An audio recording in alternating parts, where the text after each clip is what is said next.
আসসালামু আলাইকুম। আজকে বানাবো আম দিয়ে পুডিং। তা আমি এখানে 5টা আম নিয়েছি। আমগুলিকে এখন ভালোভাবে ধুয়ে তারপর আমি সিদ্ধ করে নিব। আমগুলি ভালোভাবে সিদ্ধ করে নিয়েছি। এখন একটা ছাঁকনির সাহায্যে আমি আমগুলি ম্যাশ করে নিচ্ছি।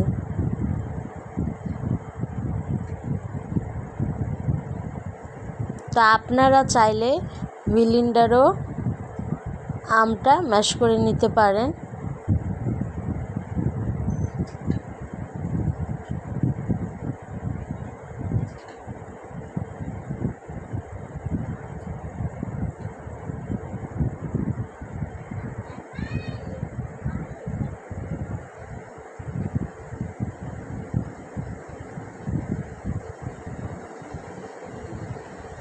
আপনারা যখন ব্লেন্ডারে আমটা ম্যাশ করবেন, দয়া করে গরম আমটা দিবেন না।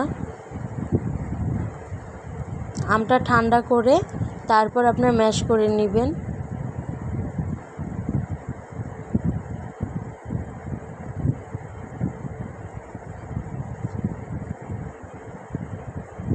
আমি আমটাকে ভালোভাবে ম্যাশ করে নিয়েছি। দেখুন, মাশাআল্লাহ অনেক সুন্দর একটা জুস বের হয়েছে।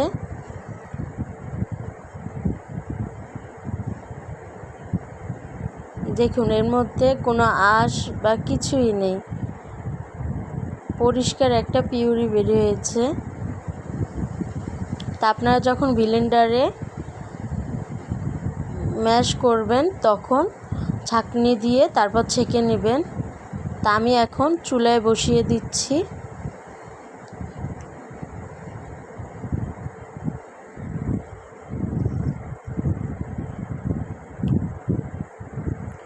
ভালোভাবে নাড়তে হবে, থামা যাবে না, না হলে নিচে দিয়ে লেগে যেতে পারে।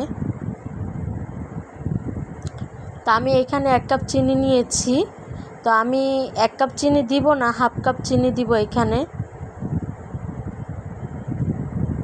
আপনারা আপনাদের পছন্দ মতো মিষ্টি দিতে পারেন। তা এখন ভালোভাবে নাড়তে হবে, যেহেতু চিনি দিয়েছি, নিচে দিয়ে তাড়াতাড়ি লেগে যেতে পারে।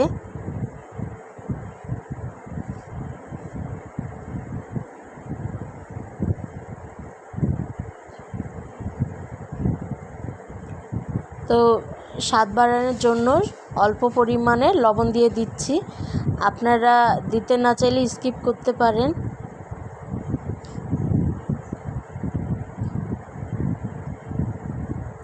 তো এখানে দিয়ে দিচ্ছি জেলেটিন পাউডার 2 চামচ। আপনারা চাইলে আগার আগার পাউডারও ইউজ করতে পারেন। তো এখন অনবরত নাড়তে হবে, থামা যাবে না, না হলে দলা পাকিয়ে যেতে পারে।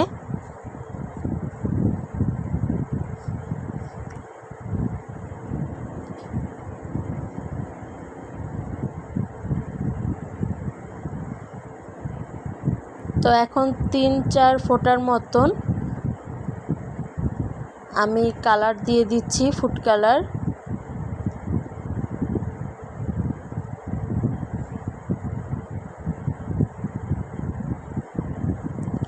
দুই একটা বলক এনে আমি উঠিয়ে ফেলবো।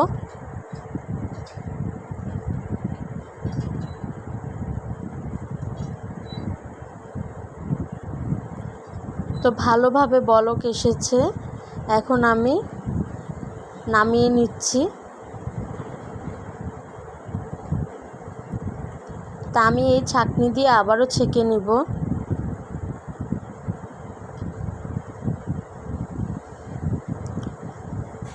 পিউরিটা ঠান্ডা করে আধা ঘন্টার জন্যে আমি ডিপ ফ্রিজে রেখে দিব।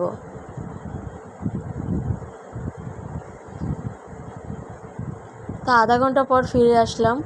দেখুন, মাশাআল্লাহ দিলে অনেক সুন্দরভাবে পুডিংটা জমে গিয়েছে।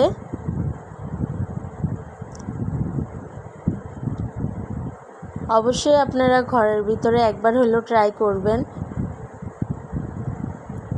আপনাদের বাচ্চাদের এমনকি আপনাদের ঘরের ফ্যামিলি সবারই ভালো লাগবে।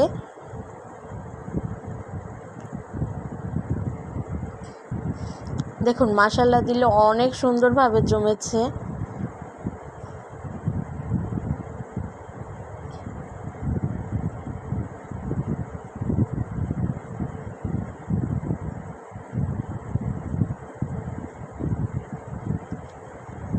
তা আপনাদের কাছে আজকের এই ভিডিওটি যদি ভালো লেগে থাকে তাহলে প্লিজ আমার ভিডিওটি লাইক সাবস্ক্রাইব করে দিবেন, আর আমি যেন আরও নতুন নতুন ভিডিও আপনাদের সাথে শেয়ার করতে পারি।